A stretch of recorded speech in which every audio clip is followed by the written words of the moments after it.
Hello come on everybody. ഇന്ന് നമുക്ക് കുറച്ച് എസ്തെറ്റിക് ആയിട്ടുള്ള ബുക്ക് മാർക്ക് ഉണ്ടാക്കിയാലോ. അപ്പോൾ എങ്ങനെയാണെന്ന് നോക്കാം. അതിനായിട്ട് ഞാനൊരു വൈറ്റ് ചാർട്ട് പേപ്പർ എടുത്തിട്ടുണ്ട്. 8x21 സെൻറ്റിമീറ്റർ അളവിലാണ്. അതിലേക്ക് ഇതേപോലെ കുറച്ച് പിക്ചർ വരച്ചു കൊടുക്കുന്നുണ്ട്. ഒരു ഫ്ലവറിൻ്റെ പിക്ചർ ഇവിടെ ഞാൻ കളർ പെൻസിൽ ഉപയോഗിച്ചിട്ടാണ് വരച്ചെടുത്തിട്ടുള്ളത്. അതേപോലെ കളർ പെൻസിൽ ഉപയോഗിച്ച് തന്നെ കളർ കൊടുക്കുന്നുണ്ട്. ഒരു വയലറ്റും യെല്ലോവും കൂടിയും ചേർന്ന കളറാണ് കൊടുത്തെടുക്കുന്നത്. എന്നിട്ട് ഇതെല്ലാം നല്ലതുപോലെ കൊടുത്തെടുത്തതിന് ശേഷം വൃത്തിക്ക് ഒരു ചെറിയ സൈസിലൊന്ന് കട്ട് ചെയ്തെടുക്കാം.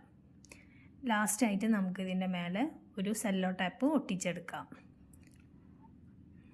ടാപ്പ് ഒന്ന് കട്ട് ചെയ്തതിന് ശേഷം നമുക്കത് ടേബിൾ വന്ന് വലിച്ചെടുക്കാം. എന്നിട്ടത് മറിച്ച്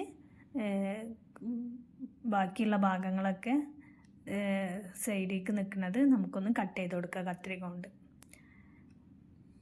കട്ട് ചെയ്ത് കഴിഞ്ഞിട്ടുണ്ടെങ്കിൽ നമുക്ക് ബാക്ക് സൈഡും ഒന്ന് സെല്ലോ ടാപ്പ് ഉപയോഗിച്ച് ഒട്ടിച്ചു കൊടുക്കാം. അതും അതിൽ നിന്ന് പറിച്ചെടുത്തിട്ട് സൈഡ് ഭാഗങ്ങളൊക്കെ നിൽക്കുന്നത് വെട്ടിക്കൊടുത്തെടുക്കാം. അപ്പോൾ ഇത്രയും ചെയ്ത് കഴിഞ്ഞിട്ടുണ്ടെങ്കിൽ നമ്മുടെ എസ്തെറ്റിക് ആയിട്ടുള്ള ബുക്ക് മാർക്ക് ഇവിടെ റെഡി ആയിട്ടുണ്ട്. ഇത്രേ ഉള്ളൂ. വീഡിയോ ഇഷ്ടമായാൽ ലൈക്കും ഷെയറും സബ്സ്ക്രൈബും പോന്നോട്ടെ കേട്ടോ.